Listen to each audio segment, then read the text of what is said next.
Capítulo 17. A dietética como remédio racional. Agentes terapêuticos da natureza. É importante familiarizar-nos com o benefício do regime em caso de doença. Todos devem compreender o que fazer por si mesmos. Há muitos modos de praticar a arte de curar, mas um só existe aprovado pelo céu. Os remédios de Deus são simples agentes da natureza, que não sobrecarregarão nem enfraquecerão o organismo mediante suas fortes propriedades. Ar puro e água, asseio, regime adequado, pureza de vida e firme confiança em Deus são remédios por cuja falta milhares de pessoas estão perecendo. Todavia, esses remédios estão caindo em desuso, porque seu hábil emprego requer trabalho que o povo não aprecia. Ar puro, exercício, água pura e morada limpa e aprazível acham-se ao alcance de todos, com apenas pouca despesa. As drogas, porém, são dispendiosas, tanto no gasto do dinheiro como no efeito produzido no organismo. Ar puro, luz solar, abstinência, repouso, exercício, regime conveniente, uso de água e confiança no poder divino. Eis os verdadeiros remédios.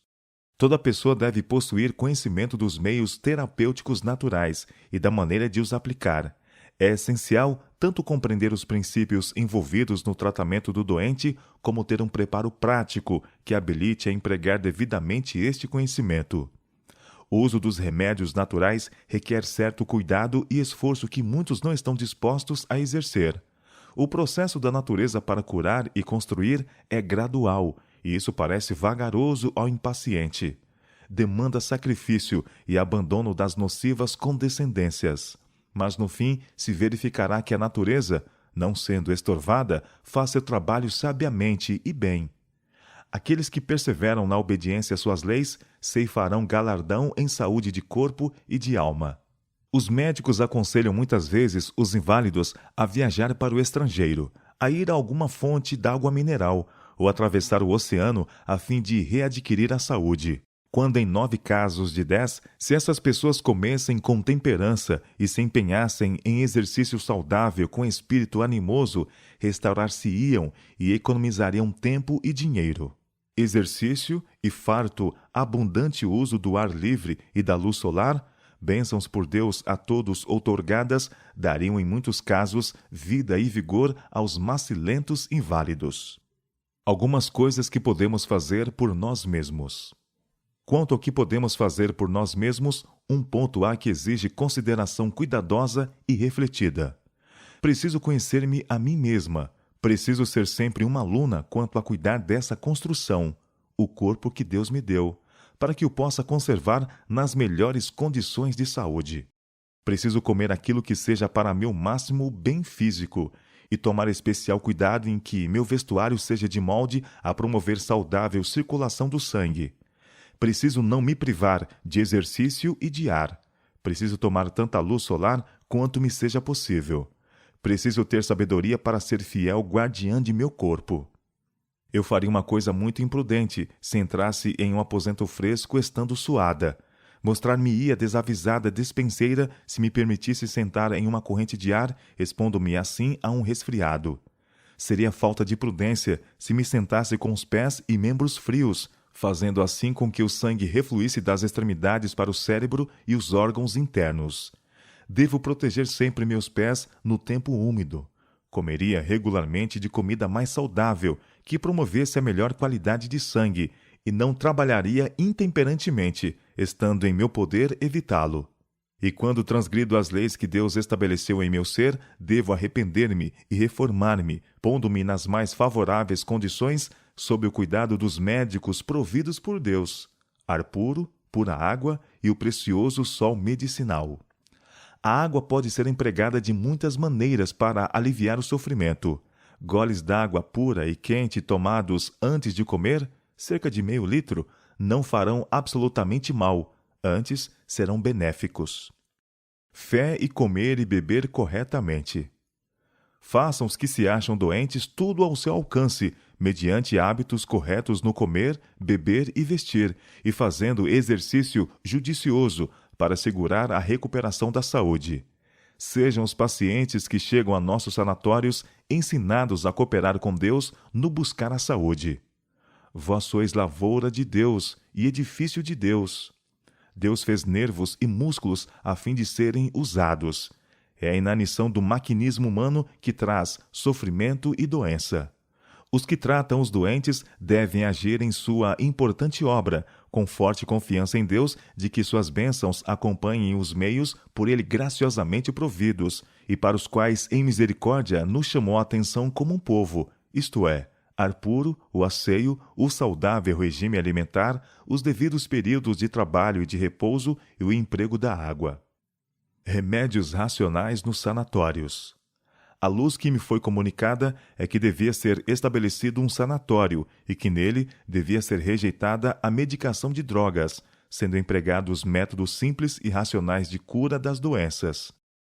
Nessa instituição, o povo devia ser ensinado quanto à maneira de vestir, respirar e comer devidamente, de prevenir a doença mediante hábitos apropriados de viver. Advogamos em nossos sanatórios o emprego de remédios simples. Desaconselhamos o uso de drogas, pois estas envenenam a corrente sanguínea. Nessas instituições devem ser ministradas judiciosas instruções quanto à maneira de comer, de beber, de vestir e viver, de tal modo que se conserve a saúde. A questão da reforma de saúde não é agitada como precisa e há de ser.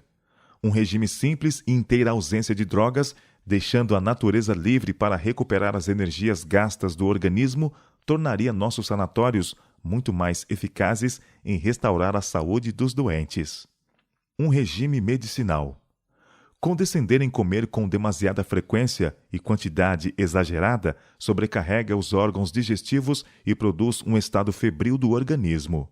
O sangue torna-se impuro, ocorrendo então doenças de várias espécies. Manda-se buscar um médico que receita alguma droga que dá alívio temporário, mas que não cura a doença. Pode mudar sua forma, porém o mal real aumenta 10 vezes. A natureza estava fazendo o melhor que podia para livrar o organismo de um acúmulo de impurezas, e se fosse ela deixada a si mesma, auxiliada pelas bênçãos comuns do céu, tais como ar puro e água pura, ter-se-ia efetuado uma cura rápida e segura. Os sofredores, nesses casos, podem fazer por si mesmos o que outros não podem fazer tão bem por eles. Devem começar por aliviar a natureza da carga que lhe tem imposto. Devem remover a causa. Jejuem por pouco tempo e deem ao estômago oportunidade para descansar. Reduzam o estado febril do organismo mediante cuidadosa e inteligente aplicação de água. Esses esforços ajudarão a natureza em sua luta por livrar o organismo de impurezas. Mas, em geral, as pessoas que sofrem dores tornam-se impacientes. Não estão dispostas a submeter-se à renúncia e a suportar um pouco de fome. O uso de água pouco faz, se o doente não sente a necessidade também de cuidar rigorosamente de seu regime alimentar. Muitos vivem em violação das leis da saúde, ignorando a relação que têm para com sua saúde os hábitos de comer, beber e trabalhar. Não despertam para reconhecer sua real condição, até que a natureza protesta contra os abusos que sofre, por meio de dores incômodos do organismo. Se mesmo então os sofredores tão só começassem a obra da maneira certa, recorrendo aos meios simples que negligenciaram, o emprego de água e o regime apropriado, a natureza teria exatamente o auxílio que requer e que devia ter recebido muito tempo antes. Se for seguido esse procedimento, o doente, em geral, se recuperará sem se debilitar. A intemperança no comer é muitas vezes a causa da doença, e o que a natureza precisa mais é ser aliviada da indevida carga que lhe foi imposta. Em muitos casos de moléstia, o melhor remédio é o paciente jejuar por 1 ou 2 refeições, a fim de que os sobrecarregados órgãos digestivos tenham ensejo de descansar. Um regime de frutas por alguns dias tem muitas vezes produzido grande benefício aos que trabalham com o cérebro. Muitas vezes, um breve período de inteira abstinência de comida, seguido de alimentos simples e moderadamente tomado, tem levado à cura por meio dos próprios esforços recuperadores da natureza. Um regime de abstinência por 1 ou 2 meses havia de convencer a muitos sofredores que a vereda da abnegação é o caminho para a saúde. Estrita temperança é remédio contra a doença. Quando um médico vê um doente sofrendo por moléstia ocasionada por regime alimentar impróprio ou outros hábitos errôneos, e todavia deixa de dizer-lhe isto, está fazendo um mal a seu semelhante. Ébrios, maníacos, os que se entregam à licenciosidade, todos apelam ao médico para que lhes declare positiva e claramente que o sofrimento é resultado do pecado. Os que compreendem os princípios da vida deviam ser zelosos em lutar para combater as causas das moléstias. Vendo o contínuo conflito com a dor, trabalhando constantemente para aliviar o sofrimento, como pode o médico manter-se em silêncio? É ele benévolo e misericordioso se não ensina a estrita temperança como remédio contra a doença? É necessário o melhor alimento. Os médicos devem velar em oração, compreendendo que ocupam posição de grande responsabilidade. Devem prescrever para seus pacientes alimento mais apropriado para eles. Essa comida deve ser preparada por alguém que compreenda que ocupa importantíssima posição, visto ser exigido bom alimento para formar-se bom sangue.